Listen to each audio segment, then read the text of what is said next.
What if I told you that the most terrifying thing about these videos isn't what you see, it's what you can't explain? Tonight, I'm sharing 4 stories with you. 4 real accounts from 4 different people in 4 different corners of America. None of them were looking for something supernatural. None of them went out that night expecting to come back with a story that would keep them awake for years. But here's the thing about the paranormal. It doesn't wait for an invitation. Before we begin, I want to be upfront with you. These are first-hand accounts. The people who experienced these events are real, and every single one of them said the same thing when it was over. I wish I had never gone. So settle in. Turn off the lights if you're brave enough. And whatever you do, don't watch this alone, because the last story, it doesn't just end with fear. It ends with something far worse. Stay until the end. You'll understand why I saved it for last. The building on Elmwood Street, Detroit, Michigan.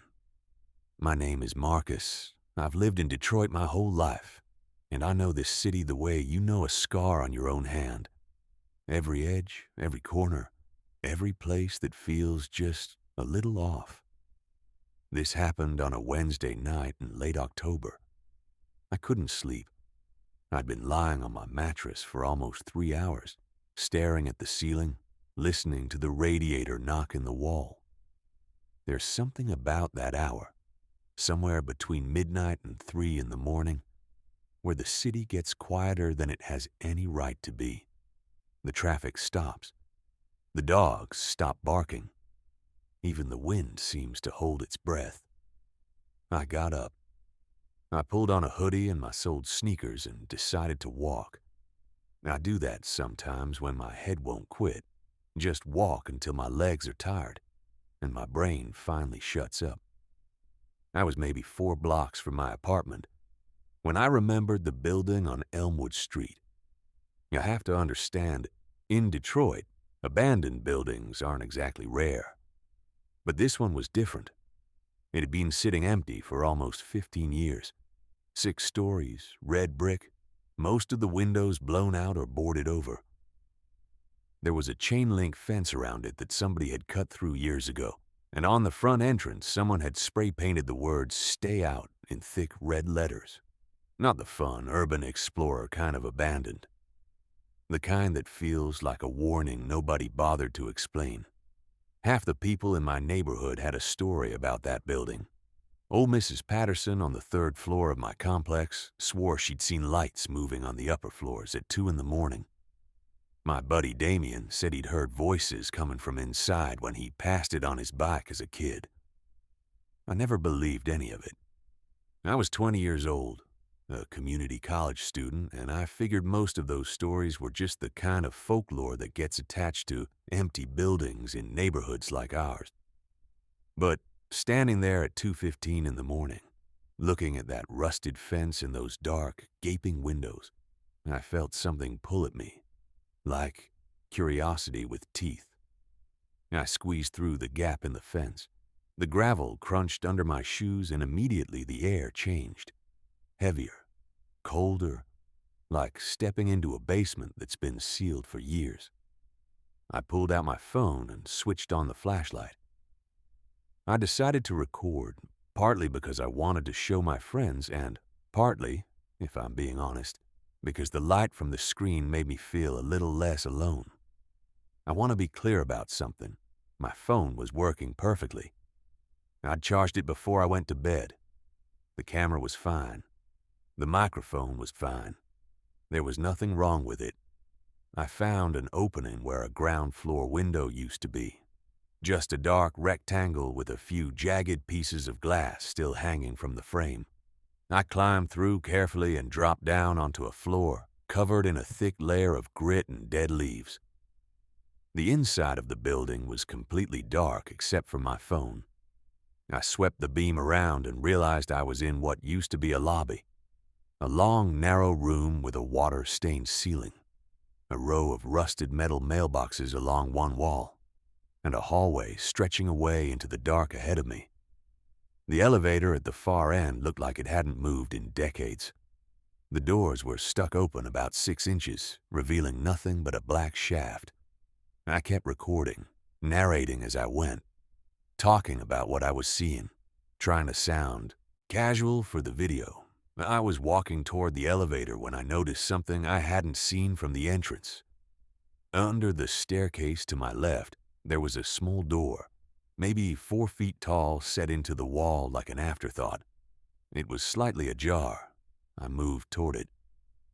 I was about 8 feet away when I heard it, a sharp, deliberate clicking sound.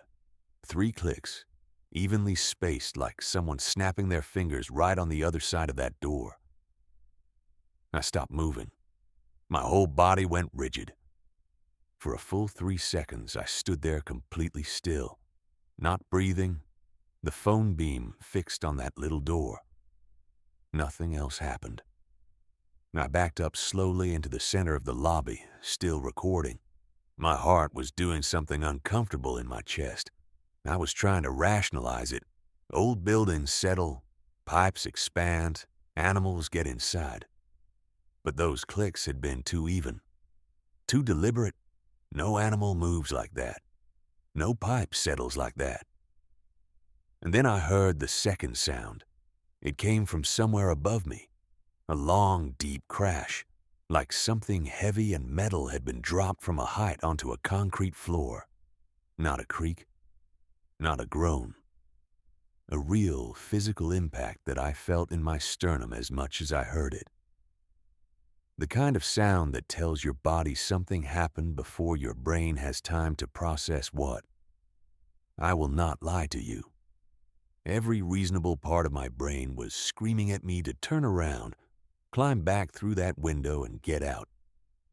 But something, and I still can't explain this part, some ridiculous, stubborn piece of me needed to know what it was. I pointed my phone toward the staircase and started climbing. I went slowly. Each step was a commitment. The stairs were solid concrete, and my footsteps sounded impossibly loud in that silence. When I reached the first floor landing, I paused. It was colder up here. Noticeably, unmistakably colder. Not just the ambient chill of a building without heat, but a focused cold, like standing in front of an open freezer. This was October in Michigan, yes, but the outside temperature that night was in the low 50s. It had no reason to be this cold inside. I know what some of you are thinking. I was into paranormal content. I'd watched the videos, read the threads. I knew what a sudden cold was supposed to mean. And standing on that dark landing at 2 in the morning, I believed it. I investigated all 4 apartments on the first floor, pushed open each door, swept the camera through.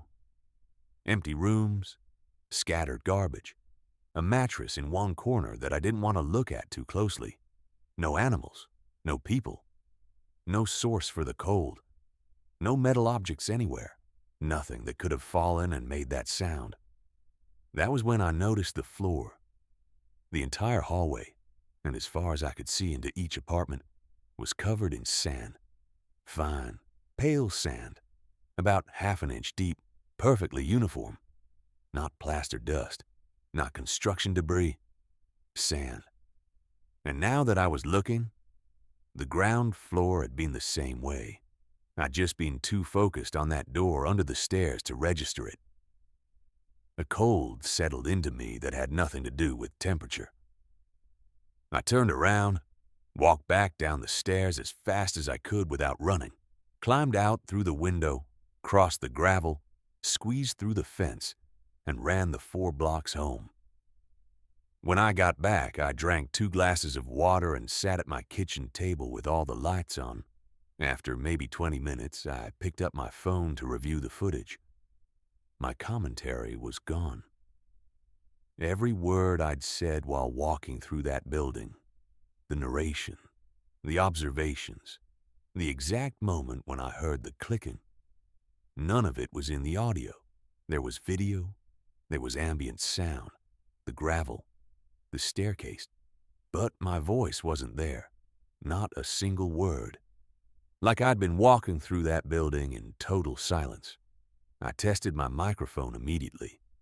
I recorded a clip right there in my kitchen, and my voice came through clear as day. I didn't sleep that night. The next day, I told my friends. Most of them called me an idiot for going in alone.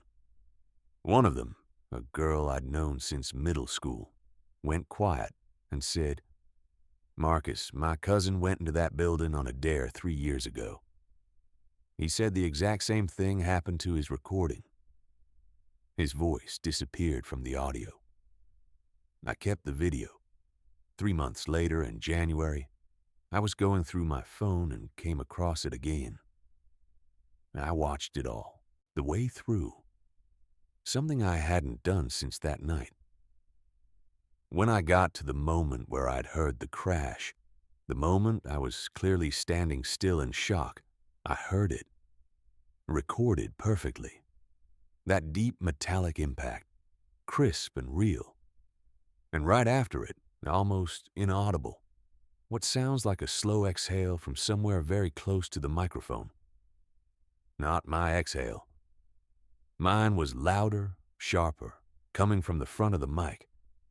This one was behind it. I haven't been back to Elmwood Street since, and I've started sleeping with the lights on. What we found in the trailer, rural Tennessee. Let me be upfront about something.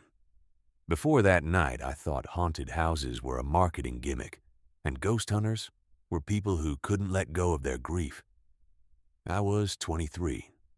I'd just moved to rural Tennessee for a job, and I was the kind of person who laughed at the end of scary movies. I'm not that person anymore. There were 5 of us, me and 4 guys I'd met through work. I won't use their real names.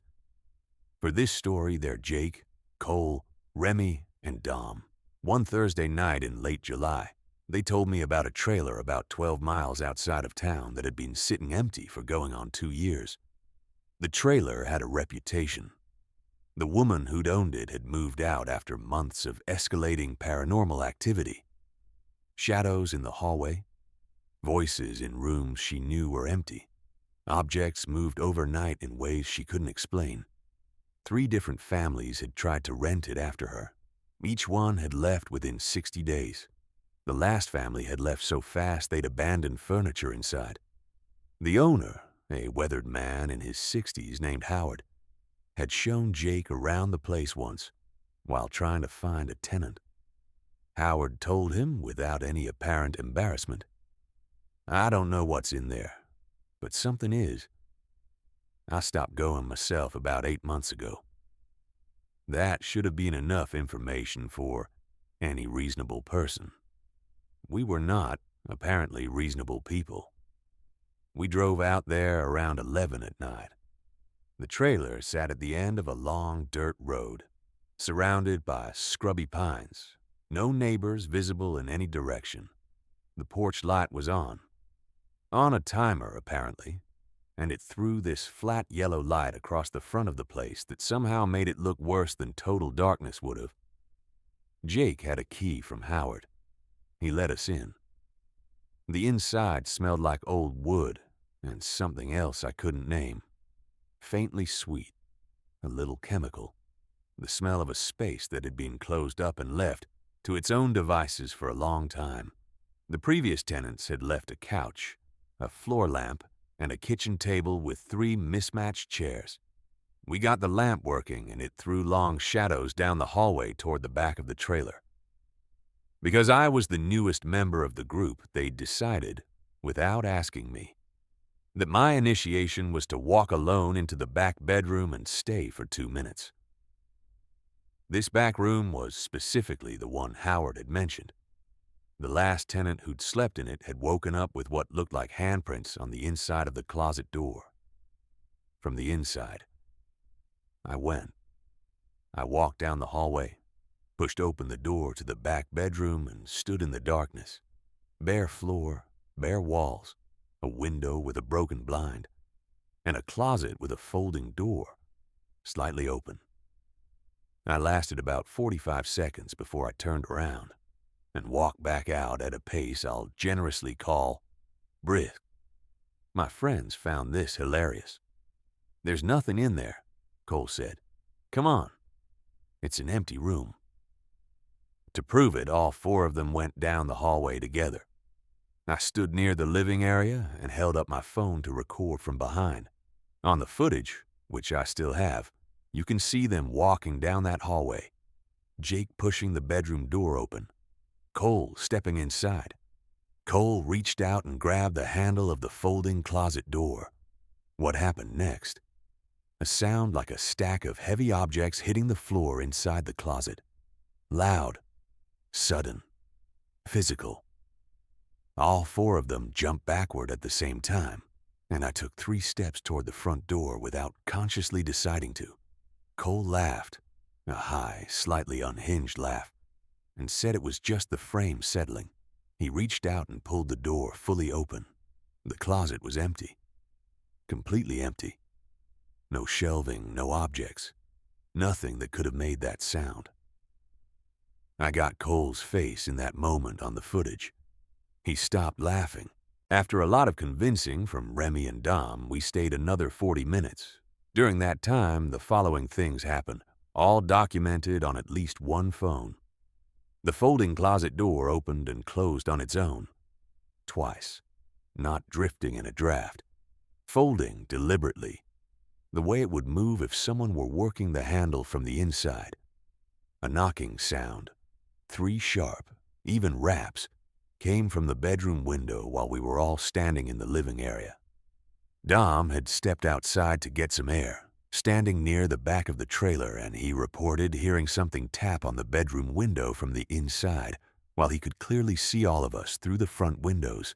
I was near the front of the trailer when I heard the aluminum trash cans at the side of the property rattle hard and sudden. I called everyone out. By the time we gathered, they'd stopped.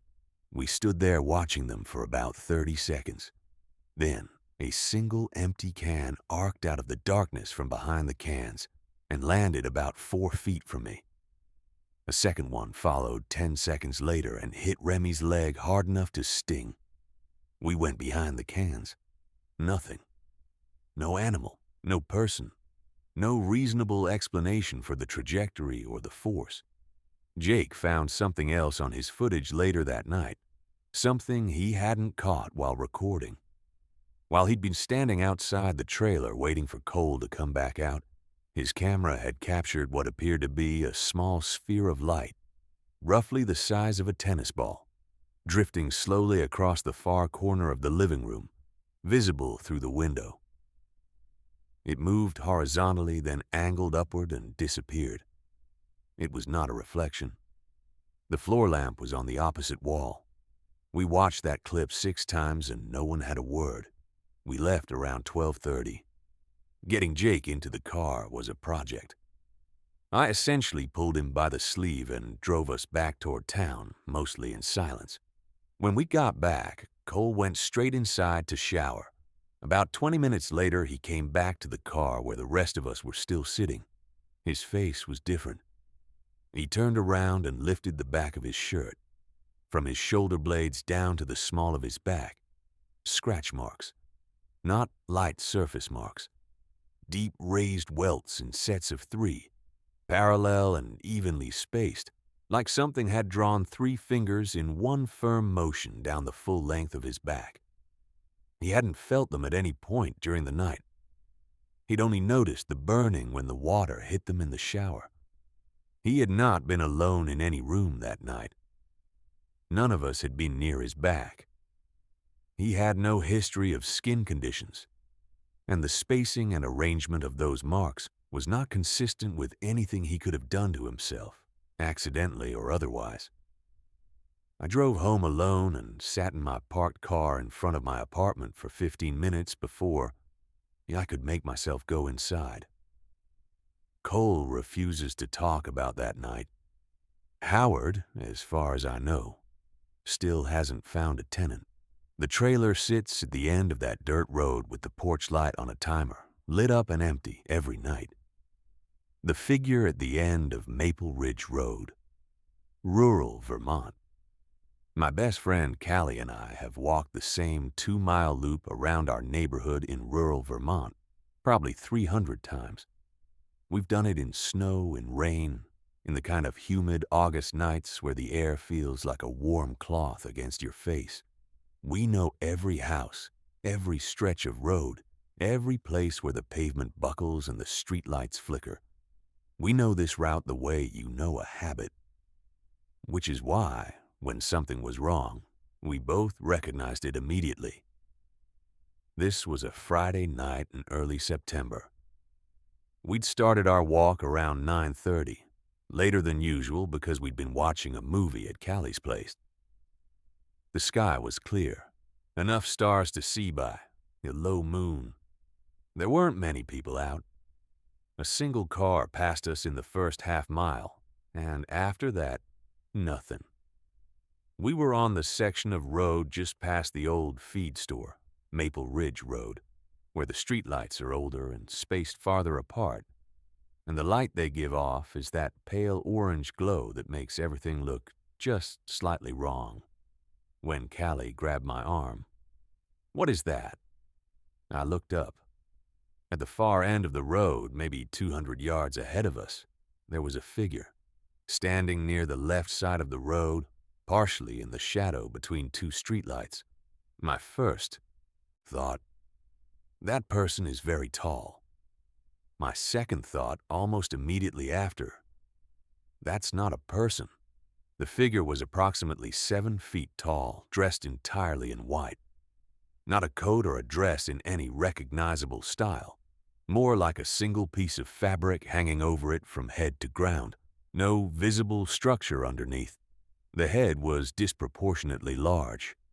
There appeared to be something around the neck, a cord or a rope, looped, though from that distance I couldn't be certain. It was moving, not walking, not the normal forward motion of a person making their way down a road. It was swaying. Side to side, slowly, rhythmically, like something that was either severely injured, deeply disoriented, or, and I know how this sounds, not quite human in the way it understood movement. We stood there. Callie had her phone out and was recording. I couldn't move for a full 30 seconds. I was doing what your brain does when it desperately needs a normal explanation. Someone in a costume, someone having a medical episode, a very large person wrapped in a moving blanket, and failing with every option it tried. "Does it have a face?" Callie asked quietly, in the tone you use when you don't want to be heard. It didn't. Nothing visible. No features I could make out at all. Just that pale, draped form and the slow, terrible swaying. And then it stepped toward us. Not a lurch, not a run. A single, deliberate step in our direction. Then another. Moving slowly, still swaying, but unmistakably coming our way. We ran. I want to be honest about this. I have a knee that's been giving me trouble since high school. I have not run like that since I was a teenager. We both turned around and went back the way we'd come, at a pace I haven't managed before, or since. Our shoes loud on the asphalt, neither of us looking back. When we got around the corner and out of sight of Maple Ridge Road, we stopped under a streetlight and stood there breathing hard, looking at each other. "I got it on video," Callie said. We watched the clip right there. It's grainy, taken at distance in poor light, but you can see it clearly enough. The pale, tall form, the swaying motion the moment it steps toward us, and then the camera tilting and going dark as she started running. We watched it 3 times. We went home the long way, adding an extra mile to avoid Maple Ridge Road entirely. We'd calculated the intersection where our path would have crossed its path if we'd continued at our normal pace, a street corner about a quarter mile from where we'd turned. We went around it. We locked both doors when we got to Callie's house and sat in her kitchen with every light on for about an hour, talking about anything other than what we'd seen. Then Callie's phone buzzed. A text from her sister Diane. who had been driving home from a friend's place along the main road that runs parallel to Maple Ridge. Diane's text said, "Hey, are you home? Just drove past something really creepy near the bar. Like a really tall person in all white, moving really weird." Gave me chills. Diane had seen it from her car, on the road where we'd calculated it would be if it had kept walking, moving slowly enough that it had taken longer to reach the intersection than we had. The next morning, Diane described it to us. Height, abnormally tall. Clothing, white, hanging, formless. Movement, slow, unsteady, side to side. No visible face. Exactly what we had seen from 200 yards away in the dark. We never found an explanation. No event in town that night. No reports anywhere of an unusual person or figure in the area. The local community group, which covers every yard sale and stray cat in a 30-mile radius, had nothing. Whatever was walking down Maple Ridge Road that September night, 3 people saw it, and none of us can tell you what it was. We still walk our route. But when we reached the section before the feed store, we both slowed down a little. We both looked toward the far end of Maple Ridge Road before we turn onto it. And some nights, without saying a word to each other, we take a different way home. What the phone recorded Central Ohio. This is the hardest one to tell. Not because it's the most frightening, though it might be, but because it ends in grief. Real, lasting, devastating grief. And whatever was in that house had a way of making that grief feel like it had been called in from somewhere else entirely and set loose in the lives of people who didn't deserve it.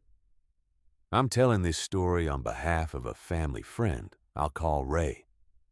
I've known Ray for 15 years. He's a practical man, the kind of person who fixes things with duct tape and doesn't talk about feelings unless he has absolutely no other option. He's not someone who invents things. He is not someone who exaggerates. When Ray called me about what was happening in his house, I listened without interrupting, because in 15 years of knowing him, I had never once heard him sound frightened. He sounded frightened. Ray and his wife, I'll call her Sandra, had moved into a rental house in a small town in central Ohio about 18 months before all of this started. The house was older. Built in the 1940s, a 2-story with a full basement and a backyard that backed up against a tree line.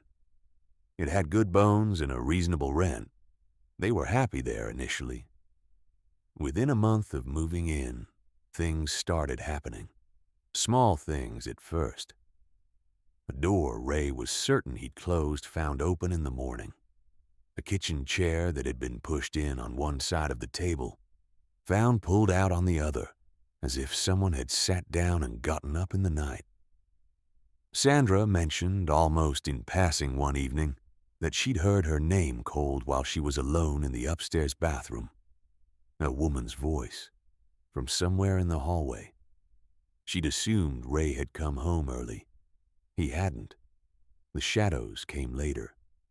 Both of them saw them independently before they compared notes.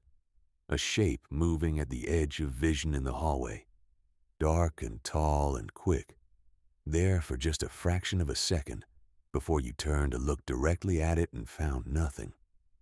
Sandra described it as the shape of a person but not a person, like the shadow of someone who wasn't there. Then Ray found what was in the basement. He'd been moving boxes from the storage area when he shifted a stack of the previous tenant's belongings and found it pushed against the back wall, half hidden behind an old water heater. A wreath. A funeral wreath. Flowers, dried and brittle, woven into a circular arrangement with a faded ribbon across it. A cemetery wreath, the type placed on grave plots. The town cemetery was close, a 5-minute walk. Ray was already frustrated with what had been happening in the house. He was at the end of his patience. So, standing in that basement, he did something he immediately regretted. He picked up the wreath and broke it, pulled the frame apart with his hand, snapping the stems, tossing the pieces across the floor. The second I broke it, Ray told me, every dog within earshot started howling all at once. I've never heard anything like it. 20 dogs minimum, all going off simultaneously, and it lasted a solid 2 minutes and then just stopped. All of them, at the same time. He swept up the pieces and threw them in the outside trash. He didn't tell Sandra what he'd found for 3 weeks. After that, the activity escalated sharply. Lights on in rooms neither of them had been in. The basement door, which latched properly, which they tested repeatedly, found standing open in the morning. Sandra stopped sleeping well. Ray started leaving the bedroom light on, something he hadn't done since childhood. They moved out 4 months after he found the wreath. A modern apartment on the other side of town. 3rd floor, new construction, no basement, nowhere near a cemetery. Within 2 weeks, it started again. The shadow in the hallway. Sandra's name, called in an empty room. A persistent sense that something was watching from the northeast corner of the bedroom. Always the same corner. Always near the window. Whatever had been in the house had followed them. It was Sandra's idea to set up a phone to record overnight. They propped Ray's old backup phone against a stack of books on the dresser, angled to cover most of the room, and left it recording when they went to sleep. No pets. Their children were grown and living in other states. No television on, no radio, nothing in the room that moved or made sound on its own. Both of them in bed when they went to sleep. Both of them in bed when they woke up. Ray checked the footage at 3 in the morning because he'd woken and couldn't get back to sleep. He sat up, picked up the phone, started scrubbing back through the recording. He found a gap. The recording had stopped at 1:14 a.m. Mid-frame, no explanation, no storage issue, no battery issue, and restarted at 1:19. 5 minutes, simply missing. But what the phone had captured in the first seconds after it restarted was worse than the gap. The camera was moving, not fixed against the books anymore. Moving, slowly, panning across the room as if being held in someone's hand. It swept away from the dresser, across the foot of the bed where Ray and Sandra were asleep, toward the window. And then a voice, close to the microphone, spoke. A woman's voice. Not Sandra's. Ray played it for everyone he could think of, who might have recognized it. No one did. What she says is not entirely clear. The audio is distorted just enough that you can't be fully certain. But the interpretation that most people land on, after listening carefully more than once, is this. Did you tell him what you did? Some people hear something different, something worse. I'll let you listen for yourself and come to your own conclusion. What I can tell you with certainty, the camera was moving. The voice was real. No one who was supposed to be in that apartment was awake. And whatever picked up that phone in the middle of the night knew exactly where the bed was. 11 days after that recording, Ray and Sandra's oldest daughter, 31 years old, 7 months pregnant with her 5th child, was found unresponsive at her home in Columbus. She died that afternoon, an accidental overdose. She had been struggling for a long time, though the family believed she was in a better place. She left behind 4 young children. Ray does not draw a direct line between the recording and what happened to his daughter. He's a practical man. He doesn't operate that way. But the last time we talked about it, he said quietly, I don't know what was in that house. I don't know what followed us. But the timing of all of it, I think about it more than I should. They moved again 6 months after their daughter's death. A different county, a different part of the state entirely. Ray tells me things have been quiet since. No shadows, no voices, no open doors in the night. He still doesn't go into basements if he can avoid it. And whenever he passes a cemetery, he keeps walking. He doesn't look at the wreaths on the graves. He doesn't touch anything. What these stories have in common: 4 people, 4 different states, 4 nights that started as completely ordinary, a walk when you can't sleep, a dare between friends, a late evening stroll, a troubled night in a new home, and ended as something that none of them can fully explain and none of them have fully recovered from. What strikes me every time I go back through these accounts is how consistent they are in the things that matter. Not the surface details. Those are all different. Different places, different circumstances, different experiences. But the shape of each story is the same. A person in a moment of ordinary life, a threshold they cross without fully understanding what it means. And then, something on the other side that wasn't supposed to be there. Marcus crossed into an abandoned building at 2 in the morning and came out with footage of something that had no explanation. The clicking behind the door, the crash with no source, the voice behind his voice that he didn't notice until months later. 5 friends drove out to an empty trailer in rural Tennessee and came back with footage of doors moving on their own, objects thrown from nowhere, and marks on a man's body that no one could account for. 2 friends on a familiar route in Vermont saw something at the end of a dark road that was confirmed by a 3rd witness, documented on video, and has never been identified. Something tall, white, and moving in a way that wasn't right. And Ray and Sandra, who didn't go looking for anything, who just moved into a house and tried to live their lives, found themselves followed by something that outlasted 2 moves, that picked up a phone in the middle of the night and spoke into it, and whose presence in their lives runs alongside a grief they carry every day. I'm not here to tell you what these experiences were. I won't stand here and tell you definitively that the paranormal is real, or that something beyond the physical world crossed into the lives of these 4 people. Now, I don't know. I don't think anyone does. Not for certain. What I will tell you is this: every single one of these people, when they describe what happened to them, uses the same word.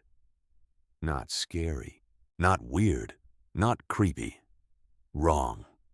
Whatever they experienced, it felt wrong in a way that bypassed rational thought entirely and hit something deeper, something that lives beneath the reasoning mind, in the part of you that evolved over millions of years to recognize when something in your environment is not what it should be. Maybe that part of us is more right than we give it credit for. If you've had an experience you can't explain, something you saw, something that showed up on a recording, something in a house that moved when nothing should have been moving, share it in the comments. I read every single one. You might be surprised how many people have been exactly where you've been. And if you're walking home tonight and you pass a long stretch of dark road, and there's something at the far end of it that you can't quite make out, don't walk toward it. Just don't.